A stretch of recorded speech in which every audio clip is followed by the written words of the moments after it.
নমস্কার বন্ধুরা, রিঙ্কু রান্নাঘরে আজকের আমরা উনুনে রান্না করছি। তো আমাদের বাড়িতে আমার মাসিমা এসছে। এই মাসিমা আজকের আমি মাসিমার হাতের রান্না আপনাদের দেখাবো বন্ধুরা। তো তেলের ওপরে পেঁয়াজ ছেড়ে দিয়েছে। এবারে আলু দিচ্ছি, পেঁয়াজগুলো লাল হয়ে গেছে, মধ্যে আলু দিচ্ছি। আলু দেওয়ার 1 মিনিট পরেই আবার মাংস দেওয়া হচ্ছে।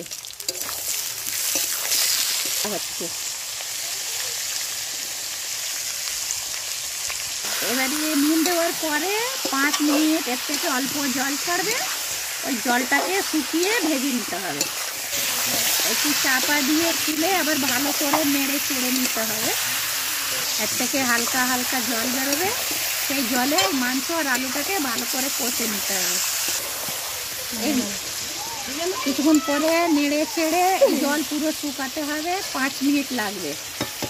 আদা, রসুন, জিরে, মরিচ, গরম মশলা, শুকনো লঙ্কা, এই মশলাগুলো বেটে এতে দেওয়া হয়েছে। এবারে ভাজতে হবে 5 মিনিট। মশলা ভাজা হয়ে গেলে এতে টমেটো, তারপরে ধনে পাতা, কিছুটা চিরা, কাঁচা লঙ্কা দিয়ে এটা ভাজতে হবে। এবারে আলুটা সিদ্ধ হবে, সেই পরিমাণে জল দিতে হচ্ছে।